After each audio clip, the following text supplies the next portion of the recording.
তারেকের সাথে বেনজিরের যোগাযোগ কিসের আলামত?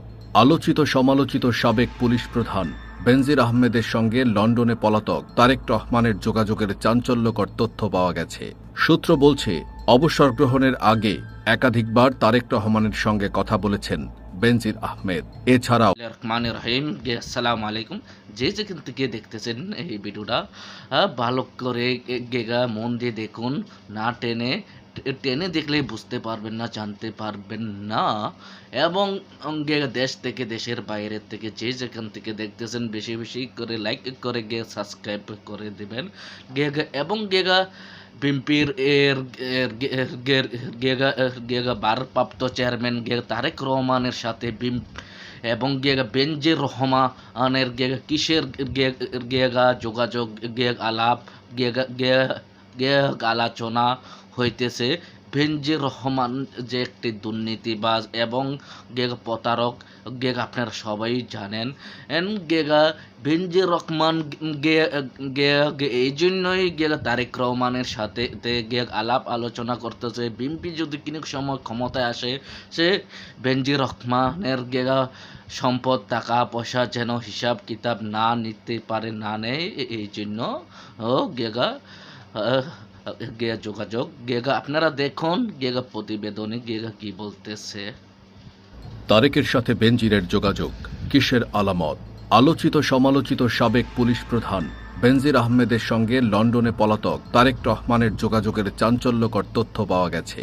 সূত্র বলছে, অবসর গ্রহণের আগে একাধিকবার তারেক রহমানের সঙ্গে কথা বলেছেন বেনজির আহমেদ। এছাড়াও তারেকের ঘনিষ্ঠ হিসেবে পরিচিত যুক্তরাজ্য বিএনপির সভাপতি আব্দুল মালেকের সঙ্গে তার 17 বার কথোপকথনের তথ্য পেয়েছে আইন শৃঙ্খলা বাহিনী। শুধু তাই নয়, লন্ডনে অর্থাৎ তারেক রহমানের কাছে মোটা অঙ্কের টাকা ঘুষ হিসেবে পাঠিয়েছেন সাবেক এই পুলিশ প্রধান। প্রশ্ন উঠেছে, কেন লন্ডনে পালিয়ে থাকা তারেক রহমানের সঙ্গে যোগাযোগ করছেন বেনজির? জানা গেছে, বিএনপি যদি কোনো সময় ক্ষমতায় আসে, তখন যেন বেনজিরের বিপুল পরিমাণ অবৈধ সম্পদ নিয়ে প্রশ্ন না তোলা হয় এবং কোন রকম হেনস্থার শিকার না করা হয়। মূলত নিজের আলিশান ভবিষ্যৎ নিশ্চিত করার লক্ষ্যে তারেক রহমানকে হাত করার জন্যই মোটা অঙ্কের ঘুষ দিয়েছেন বেনজির। তবে এ ব্যাপারে আরও বিস্তারিত জানতে অনুসন্ধান করছে সংশ্লিষ্ট সংস্থাগুলো। সূত্র বলছে, পুলিশের মহাপরিদর্শক হিসেবে বিপুল পরিমাণ অবৈধ সম্পদের বিষয়টি জানাজানি হওয়ার আগে যুক্তরাষ্ট্র বিএনপি নেতা এম.এ. মালেকের মাধ্যমে তারেক রহমানের সঙ্গে যোগাযোগ করেন বেনজির। মালেক তারেক জিয়ার অত্যন্ত ঘনিষ্ঠ। বাংলাদেশ থেকে যে সমস্ত অর্থ পাচার হয়ে লন্ডনে তারেকের কাছে যায়, তা ঠিকভাবে পৌঁছে দেওয়ার দায়িত্বটি পালন করে থাকেন এই মালেক। এবছর জানুয়ারি মাসের পর থেকে এম.এ. মালেকের সঙ্গে বেনজিরের 17 বার কথোপকথন হয়েছে। এদিকে রাষ্ট্রের কর্মচারী হয়ে অবৈধভাবে বিপুল পরিমাণ সম্পদের মালিক হওয়া বেনজিরের বিরুদ্ধে কঠোর অবস্থান নিয়েছে সরকার। সরকারের তরফ থেকে সাফ জানিয়ে দেওয়া হয়েছে, বেনজির তার জ্যেষ্ঠতা ও মেধা নিয়ে আইজিপি হয়েছেন।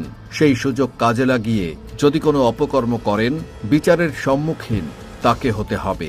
ইতোমধ্যেই বেনজিরের ব্যাংক অ্যাকাউন্ট সহ যাবতীয় সম্পত্তি জব্দ করেছে সরকারের দায়িত্বশীল সংস্থা। অন্যদিকে অবৈধ সম্পদ রক্ষা করার জন্য তারেক রহমানের শরণাপন্ন হয়েছেন দুর্নীতিবাজ বেনজির আহমেদ, যা কোনোভাবেই ভালো ইঙ্গিত বহন করে না। আসসালামু আলাইকুম, আমার প্রাণপ্রিয় আন্তরিকতার ভাই বোনেরা, আপনারা এই প্রতিবেদনটি দেখছেন, শুনছেন, আপনারা বুঝতেও পারছেন, জানতেও পারছেন। আমি এটা জানি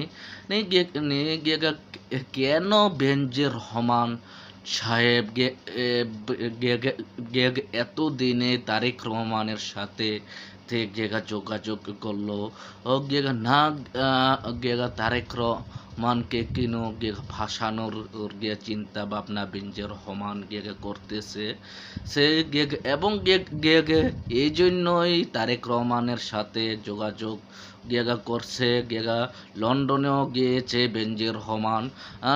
কিনো এক সময় যদি বিএনপি সরকার ক্ষমতায় আসতে পারে এবং বেনজির রহমানের জায়গা সম্পদ টাকা পয়সার আর যেন